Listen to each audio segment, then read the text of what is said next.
क्रीं महाकल्यै नमः। शरणागत दिनार्थ परित्राणपरायणे सर्वस्यार्ति हरे देवी नारायणी नमस्ते। नमस्कार दर्शक बंधु, जय जगन्नाथ। मु ज्योतिर्विद वास्तुविद डॉक्टर श्रीवत्स कड़ीरत्न आज आपण मान स्वागत जनाऊँगी आज सप्तांग कार्यक्रम को। दर्शक बंधु, आज आम जाना कौन रही आज दिनर महत्व, कौन रही गुरुत्व, कि भाव में आज दिन टी आम काटा, कौन रही राशि मान फल दैनिक चंद्रकुंडली अनुसार आसन जाना। दर्शक बंधु, आज हूँ कार्तिक मास तुला 18 दिन नवेम्बर 3 तारिख रही सोमवार। आज महाप्रभुंर आड़किया बेश देखा मिल, ती विक्रम बेश देखा मिल। श्री गरुड़ उत्तापन आज दिन शुक्ल पक्ष त्रयोदशी तिथि भोग होती रात्र 2:06 पर चतुर्दशी तिथि भोग हे। उत्तरा भाद्रपद नक्षत्र भोग हे। आज दिन 3:06 पर्यंत रे। यापर रेवती नक्षत्र भोग हे। मीन राशि चंद्रमा 60 दंड अर्थात अहोरात्र रे। हर्षण जोग रही। करण जदि आम देखा कौलव करण रही।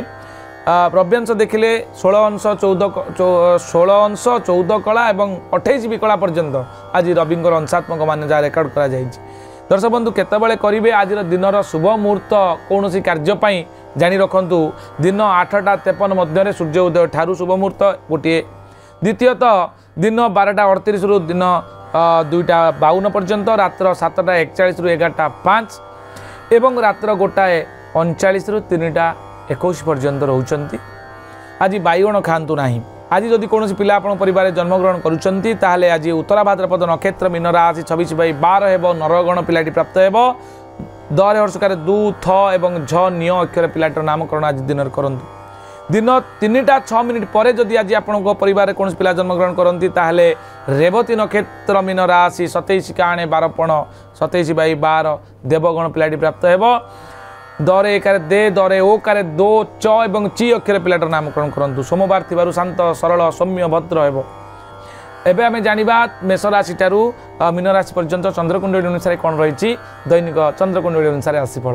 दर्शक बंधु, आज हूँ मेष राशि रे मुंड व्यथा, वृष राशि अर्थ को नहीं लाभ, मिथुन राशि कर्म को नहीं आनंद, कर्कट राशि अर्थ को नहीं हानि, आपण सिंह राशि असुस्थता, कन्या राशि धनप्राप्ति योग, तुला राशि आघात प्राप्ति योग, आपणकर विचार राशि मानसिक द्वंद्व अनुभव करिपारंती, धनुराशि अपमान योग, मकर राशि बंधुप्रीति योग, कुंभ राशि अर्थव्यय योग, मीन राशि दूरयात्रा खुशी अनुभव करेंगे। ये थिला संपूर्ण सूचना जहाँकि चंद्रकुंडली अनुसार 12टी राशि।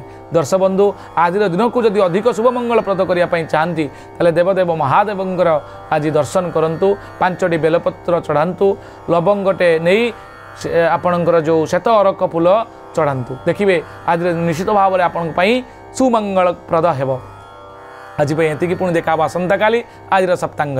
नमस्कार, जय जगन्नाथ।